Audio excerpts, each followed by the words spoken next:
So there's a new report, a new poll out that looks at just exactly who was the worst candidate like ever in modern times.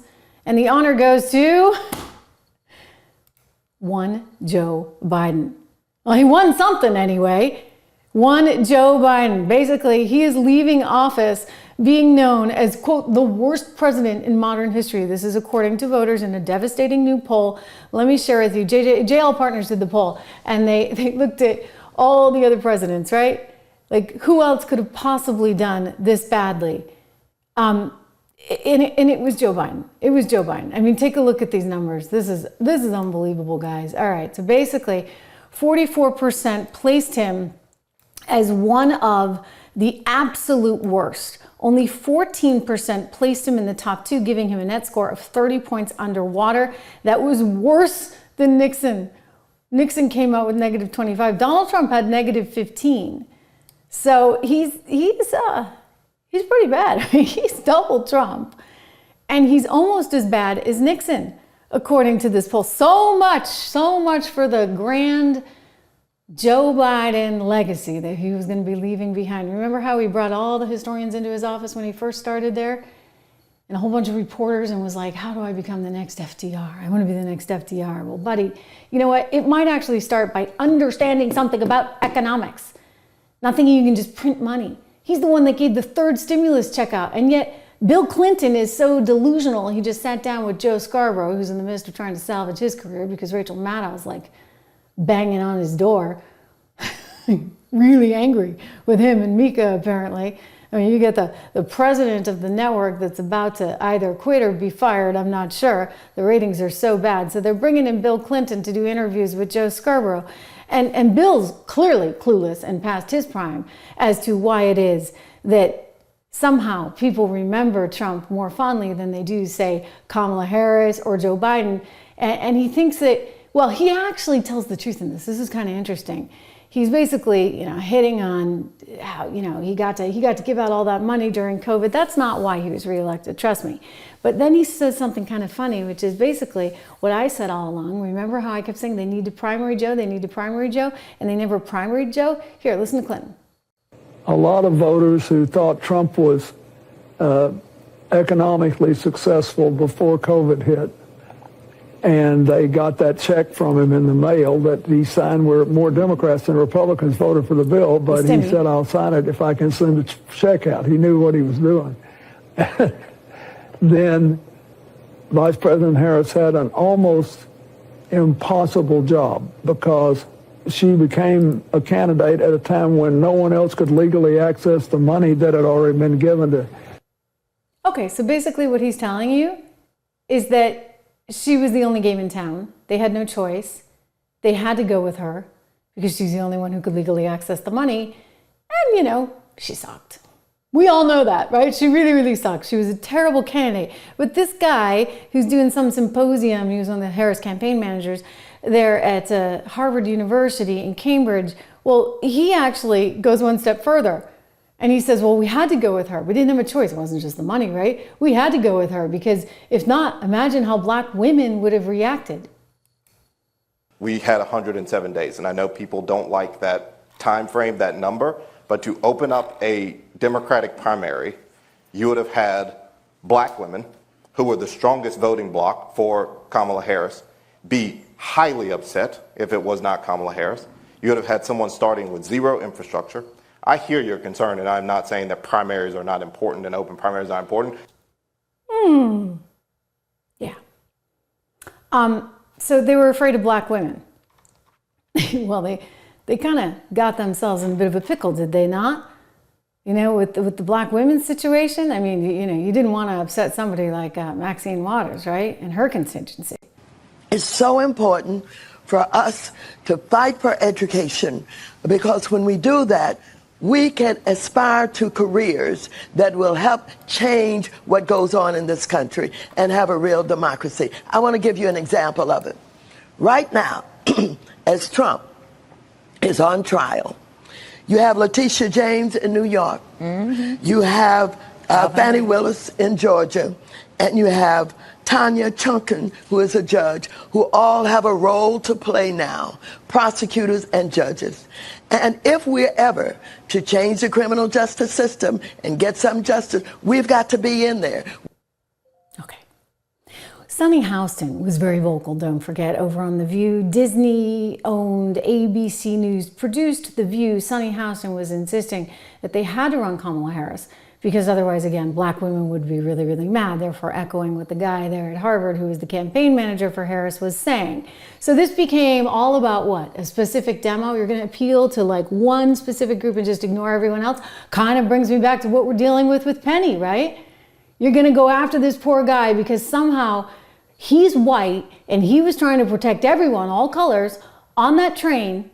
And now it's his fault because, well, the guy that he was trying to protect them from, who was addicted to drugs and schizophrenic and an absolute mess, because he died, it's somehow Daniel Penny's fault. Well, look, we saw what the jury returned in that, and we saw what the nation returned in the election.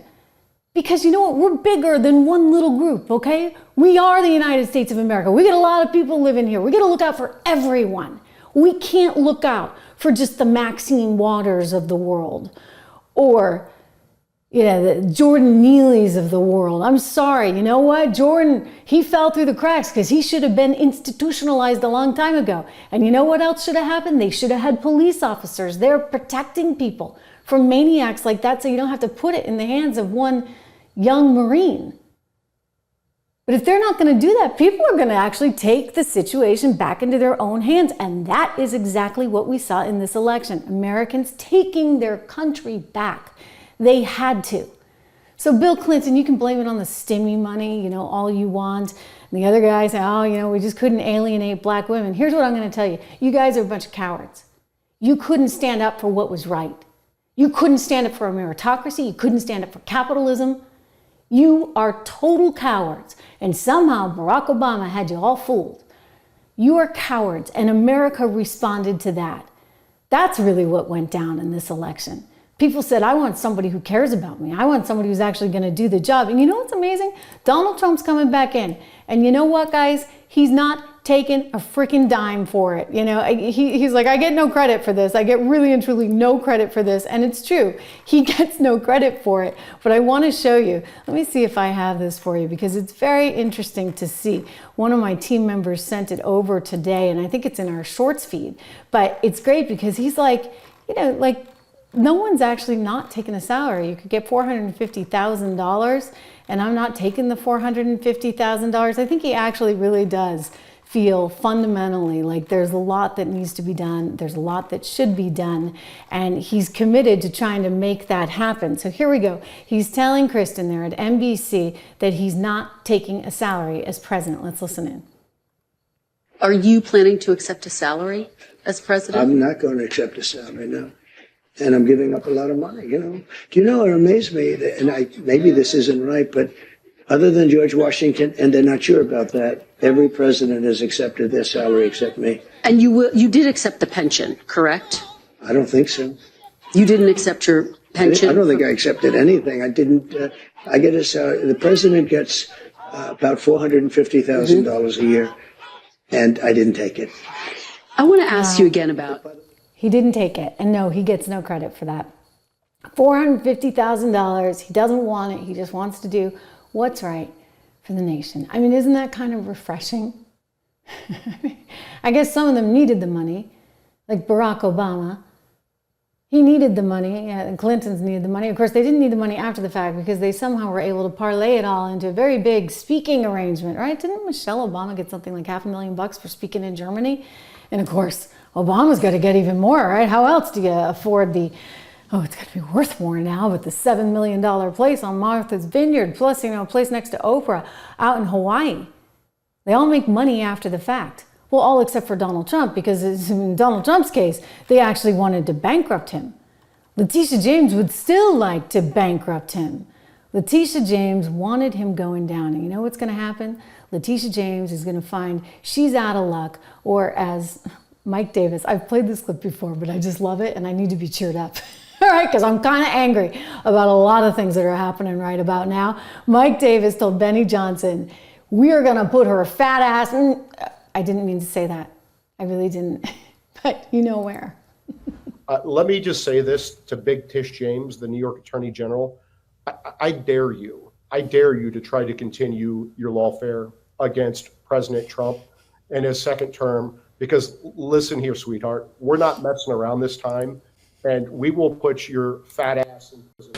4 days after a judge ordered Donald Trump to pay $355 million for a decade of fraud, New York Attorney General Letitia James says she's prepared to do everything she can to make sure the former president pays his fine, including, she told us, seizing the buildings that bear his name. If he does not have funds to pay off the judgment, then we will seek, judgment enforcement mechanisms in court, and we will ask the judge to seize his assets. That's what she was trying to do. That's why she had a $500 million, nearly $500 million. Well, that was leveled by the judge. And I think she was asking for 300 and something, and then the judge upped it to nearly 500 million. Oh my gosh. Like, you think of how close we were to the edge of complete insanity. Do you know how important it was for Donald Trump to win this thing? It was so important. Of course, he was up against someone who Americans regard as the worst president in modern times. One said Joe Biden, the results of that new poll I just showed you. But I'll tell you this. I'll tell you that, it's telling, because even now CNN is out there saying, wait a second, how can anybody trust the guy?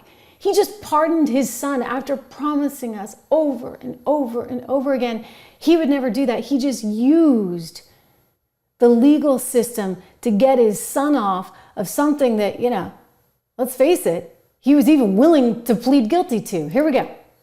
Zeke asked this question, I just didn't hear an answer. The next time that the president says he will or won't do something, why should the American people believe him? I answered that question. I don't have anything else to add. I answered the question. Can you explain it in a way that's understandable?